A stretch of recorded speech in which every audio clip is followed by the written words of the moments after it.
ಈ ಮನೆ ಕಟ್ಟಬೇಕಾದ್ರೆ 2 ರೂಮ್ ಇತ್ತು. ಇದನ್ನ ನಾವು ಆಲ್ಟ್ರೇಷನ್ ಮಾಡಿ ಒಂದು ಮನೆ ಮಾಡ್ಕೊಂಡಿದೀವಿ. ಈ ಮನೆ ಏನ್ ಆಲ್ಟ್ರೇಷನ್ ಮಾಡ್ತಾ ಇದ್ವಿ ಎಲ್ಲ ಆ ಟೈಮಲ್ಲಿ ಪೂಜೆ ಮಾಡಿಸೋದಕ್ಕೂ ದುಡ್ಡು ಇರಲ್ಲ, ಆ ತರ ಆಗ್ಬಿಡತ್ತೆ. ನಮ್ದು ಕೂಡ ಹಂಗೆ ಆಯ್ತು. ಇರೋದ್ರಲ್ಲಿ ಖುಷಿಯಾಗಿರ್ಬೇಕು ಅಂತ ಪುಟ್ಟು ಅಡುಗೆ ಮನೆ. ನಾವು ಆಲ್ಮೋಸ್ಟ್ ಲೇಡೀಸ್ ನಾವು ಟೈಮ್ ಸ್ಪೆಂಡ್ ಮಾಡೋದೇ ಕಿಚನ್ ಅಲ್ಲಿ. ಕಲರ್ಫುಲ್ ಆಗಿದೆ. ಇದು ಪಲಾವ್ ಸ್ಪೈಸಸ್ ನ ಹಾಕೊಳ್ಳೋದಕ್ಕೆ ನನಗೆ ದೊಡ್ಡದೇ ಬೇಕಿತ್ತು. ಅಡುಗೆ ಮನೆಯಿಂದ ಹಾಲ್ಗೆ ಈ ತರ ವ್ಯೂ ಕಾಣಿಸುತ್ತೆ. ಈ ಟೇಬಲ್ ನನ್ನ ಮಗನಿದ್ದು, ಅವನಿಗೋಸ್ಕರನೇ ತಗೊಂಡಿದ್ದು. ಏನಾದ್ರು ವಿಡಿಯೋ ಎಡಿಟಿಂಗ್ ಮಾಡ್ಬೇಕಂದ್ರೆ ನಾನು ಇಲ್ಲೇ ಮಾಡೋದು. ಲ್ಯಾಪ್ಟಾಪ್ ಕೂಡ ಇಲ್ಲೇ ಇದೆ. ಹಾಲ್ ಅಲ್ಲಿ ಇಟ್ಕೊಂಡಿದೀನಿ. ಕಿಚನ್ ಅಲ್ಲಿ ಇಟ್ಟರೆ ಜಾಗ ಸಾಕಾಗೋದಿಲ್ಲ ಅಂತ ಅದು ಇದು 2 ಒಂದೇ. ತುಂಬಾನೇ ದೊಡ್ಡದಾಗಿದೆ, ತುಂಬಾ ಸ್ಪೇಷಿಯಸ್ ಆಗಿದೆ. ಒಳಗಿಂತ ನಂದೇ ಇದೆ, ಇದ್ರಲ್ಲೂ ನಂದಿದೆ, ಇದ್ರಲ್ಲೂ ನಂದಿದೆ, ನಂದ್ರಲ್ಲೂ ನಂದಿದೆ. ಮೇಲ್ಗಡೆ ಎಲ್ಲ ಹಿತ್ತಾಳೆ ಐಟಮ್ಸ್ ಇಟ್ಕೊಂಡಿದೀವಿ.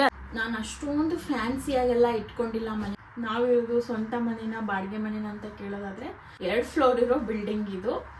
ಡಬಲ್ ಬೆಡ್ರೂಮ್ ಮಾಡೋದಿಕ್ಕಾಗ್ಲಿಲ್ಲ. ಒಂದೊಂದು ಕಬೋರ್ಡ್ ಇದೆ, ಆದ್ರೂ ಇದು ಸಾಲ್ತಾ ಇಲ್ಲ. ರೂಮ್ ಹೇಗಿತ್ತು ಅಂದ್ರೆ ನೀವು ನಿಜವಾಗ್ಲೂ ನಂಬೋದಿಲ್ಲ. ಇದೊಂದು ಚಿಕ್ಕ ರೂಮ್ ಇತ್ತು, ಮತ್ತೆ ಇದ್ರ ಪಕ್ಕದಲ್ಲಿ ಆ ಕಡೆ ಆಚೆ ಡೋರಿಗೆ ಒಂದು ರೂಮ್ ಕೂಡ ಇತ್ತು. ಅದಕ್ಕೆ ಕೂಡ ತುಂಬಾನೇ ಖರ್ಚಾಗಿದೆ. ನಾವು ಕೂಡ ಮುಂಚೆ 10 ವರ್ಷ ಮುಂಚೆ ಬಾಡಿಗೆ ಮನೆಯಲ್ಲೇ ಇದ್ದಿದ್ದು. ಗಾಡೆ ಟೈಲ್ಸ್ ಕೂಡ ಇರ್ಲಿಲ್ಲ.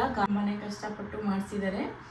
ಬಾಡಿಗೆ ಮನೇಲಿ ಇದ್ದಿದ್ರಿಂದ ಸೇವಿಂಗ್ಸ್ ಅಂತ ಏನು ಮಾಡ್ಕೊಂಡಿರ್ಲಿಲ್ಲ. ಹಾಗಾಗಿ ಈ ಮನೆ ಮೇಲೆ ತುಂಬಾನೇ ಸೆಂಟಿಮೆಂಟ್ ಜಾಸ್ತಿ ನಮಗೆ.